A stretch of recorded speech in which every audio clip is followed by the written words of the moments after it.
Bonjour, dans le cadre du programme de l'enseignement à distance, nous allons présenter dans cette vidéo éducative le premier chapitre du module de démographie intitulé Structure et mouvement d'une population.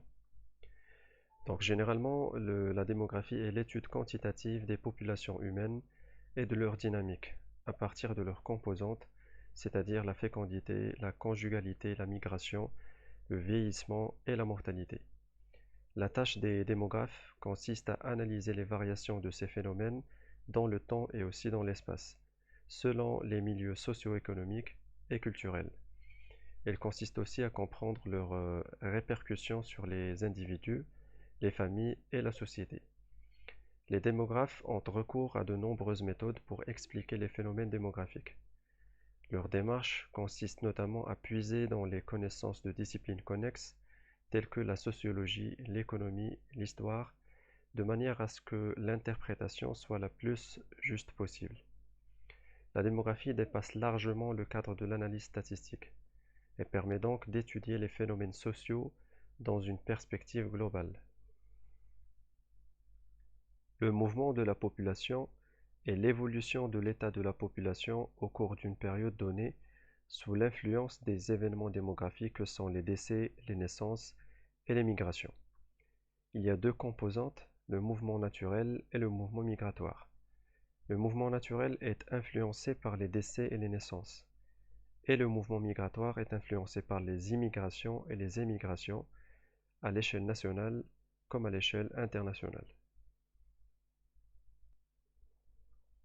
Dans le cadre de l'exercice que nous allons traiter dans ce chapitre du cours, on se basera sur les différentes données regroupées dans les tableaux suivants pour répondre aux questions proposées. Pour la première question, il est important de mentionner qu'en démographie, l'unité du temps est souvent l'année, et les instants t et t plus n correspondent généralement soit au 1er juillet, c'est-à-dire le milieu de l'année civile, ou au 1er janvier, c'est-à-dire le début de cette même année civile. Donc, pour calculer l'effectif de la population au 1er janvier 2000, on utilise l'équation de récurrence relative à la balance démographique, puis on utilise les données démographiques présentées dans l'énoncé de la question pour obtenir un effectif égal à 59 200 300 en France au 1er janvier 2000. Pour la deuxième question, et pour calculer la population moyenne en France en 1999, on suppose que les naissances ainsi que les décès et les migrations soient uniformément répartis tout au long de l'année. On utilise donc la formule suivante pour calculer la population moyenne en 1999. On peut remarquer que la valeur obtenue est inférieure de 13 350 à celle présentée dans le tableau, ce qui est dû à l'arrondi des valeurs du tableau. Pour la troisième question, on commence par calculer le taux d'accroissement naturel qui représente la variation de la population due à la différence entre les naissances et les décès. Ce taux peut être positif ou négatif. Dans le cadre de cette question, on s'intéresse au calcul du taux sur une année civile, c'est-à-dire 1999. Donc n égale à 1. Et P bar représentera ainsi la population moyenne, c'est-à-dire la population au 30 juin 1999. On obtient alors un taux d'accroissement naturel de l'ordre de 0,3%.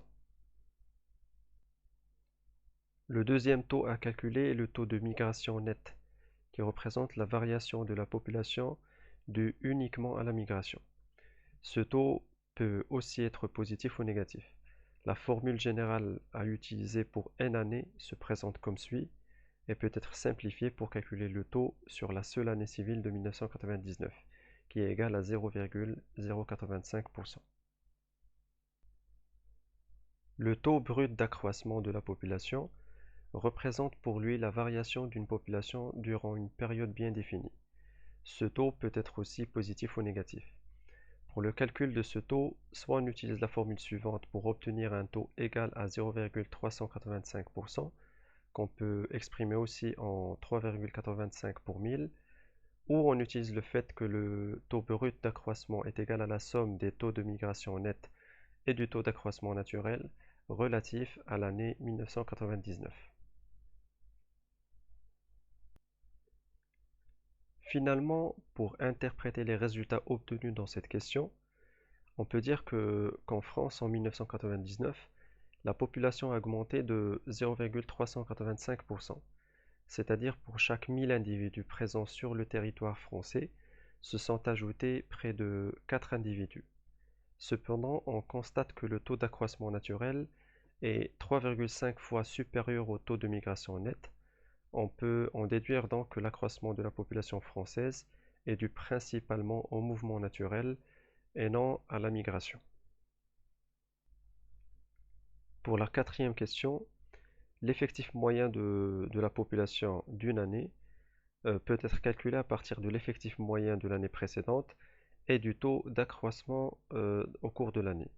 On considère ici l'accroissement de l'année allant du 30 juin 2001 au 30 juin 2002 comme égal à celui de l'année 1999, c'est-à-dire 0,385%. L'effectif moyen de population de l'année 2002 serait donc de 59 427 920. Concernant la cinquième question, l'objectif est de calculer les taux bruts de natalité et de mortalité de 1993 à 2001 observés en France et au Mexique. Le taux brut de natalité est le nombre de naissances survenues au cours d'une année donnée, rapporté à la population totale au milieu de l'année. Il représente donc le nombre de naissances pour une personne dans une population. Il se calcule en rapportant les naissances d'une année donnée à la population moyenne de cette année. On l'exprime généralement pour 1000. Le taux brut de mortalité est le nombre de décès survenus au cours d'une année donnée, rapporté à la population totale au milieu de l'année. Il représente le nombre de décès pour une personne dans une population. Il se calcule donc en rapportant les décès d'une année donnée à la population moyenne de cette année et on l'exprime aussi pour 1000.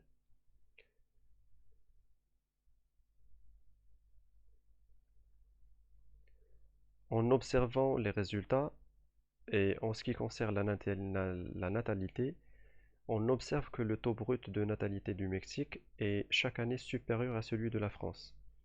Ceci s'explique par une fécondité plus importante au Mexique et aussi une structure par âge qui est plus favorable. Concernant la mortalité, la France affiche des taux de mortalité plus élevés que le Mexique, c'est parce que sa population est plus âgée. Il y a des probabilités plus fortes d'enregistrer des décès dans une population âgée que dans une population jeune. Finalement, en relation avec la sixième question, si le taux d'accroissement observé en 1999 restait identique année après année, en utilisant la formule suivante, on peut remarquer alors que la population française doublerait tous les 180 ans. Toutefois, pour un pays comme le Niger, sa population doublerait en juste 20 ans. Voilà donc, c'est ce qui termine ce volet dédié au chapitre des structures et mouvements d'une population dans le cadre du module de démographie. Je vous souhaite un très bon courage.